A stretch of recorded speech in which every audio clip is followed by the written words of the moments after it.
Hey guys, first of all, sorry about the absence of videos, but I can't wait to get back into these weekly reviews, so let's jump into it with Tokyo Ghoul Read Chapter 95. Okay, so by the looks of it, we start off with where we left off last week, where Mutsuki is about to stabbed, and yeah, Akira, French Maru's daughter, jumps in front of the way, and it says her body just naturally moved as she looked into his eyes, the eyes of her fellow friend. So yeah, we don't know whether she's going to die. There's blood coming out of her mouth, so that's not a good sign. And she's saying Ataki, so I'm guessing she's trying to say Takizawa. So yeah, let's see where the next page goes.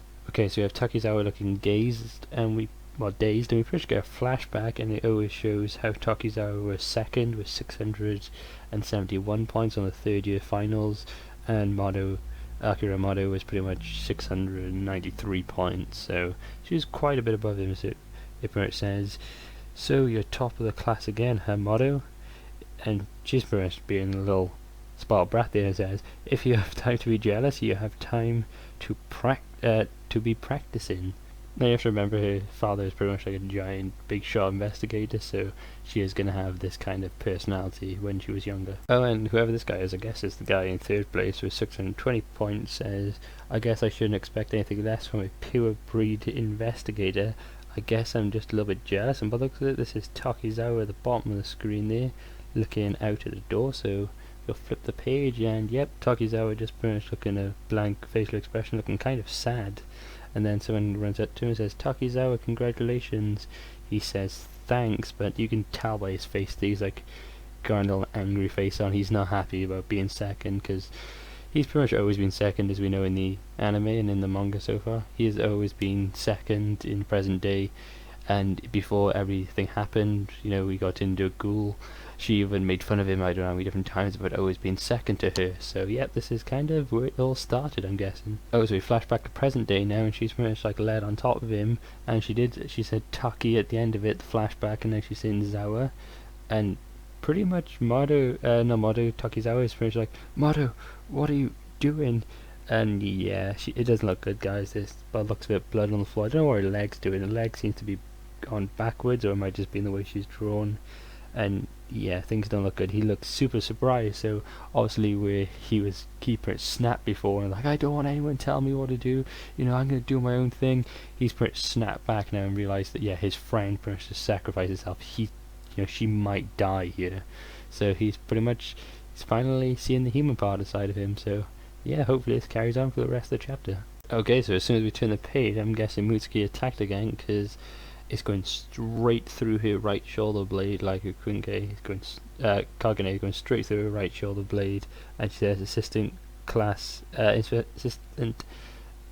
motto, "Assisting a ghoul is a serious crime.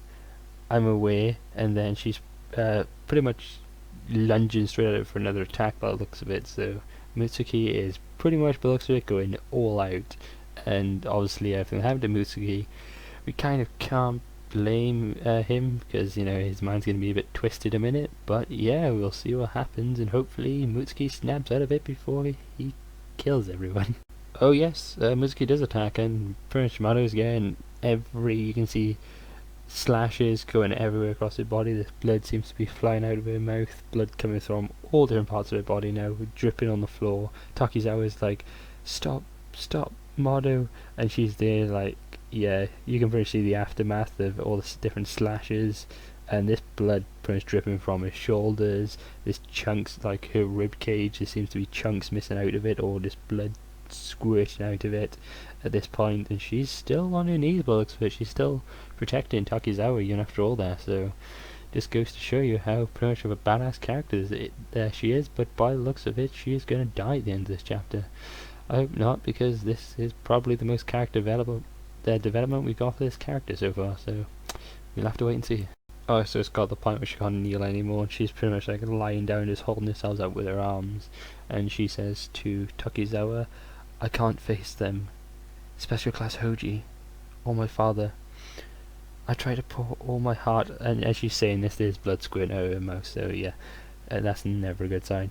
"I try to pour my heart and soul into this, pretty much become an investigator, but I can't. I'm a failure of an investigator, aren't I? You know Takizawa?"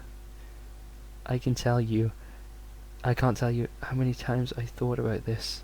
I thought about what? About what? Oh, turn the page and it's pretty much almost a full page spread, which it is. It's a full page spread of her face and then Tokizawa's eyes. Pretty much the way this is drawn is amazing. Tears flying down her, cheeks, dripping. And she says, "What if, back then, I had stopped you?"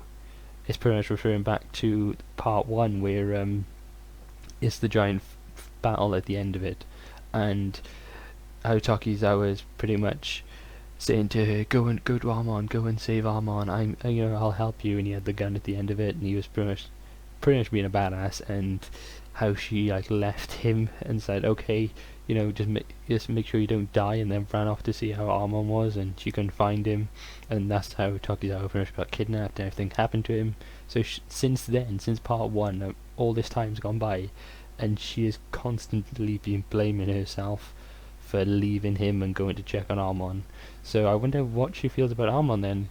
If she feels like she couldn't make it in time, hopefully we'll get to see how she feels about that, because if she feels regret about Takizawa, what does she feel about Armon, considering she wanted a relationship with this person? And yeah, I'm getting way ahead of myself here.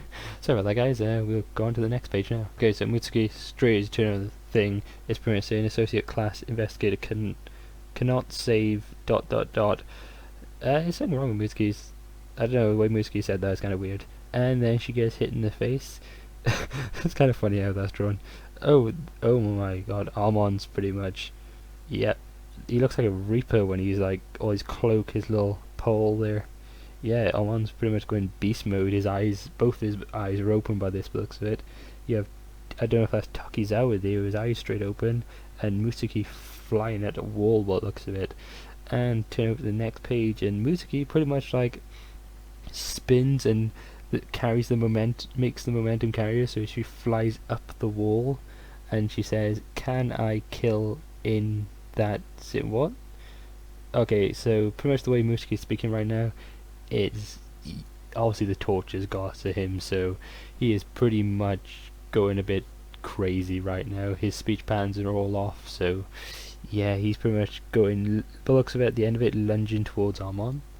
Okay, so she wraps Armon up in the Kagane, and the way she or he, whatever you want to say, is drawn there, Mutsuki, it reminds me so much of Kaneki from when Kaneki got tortured and he was going up against Toku's brother.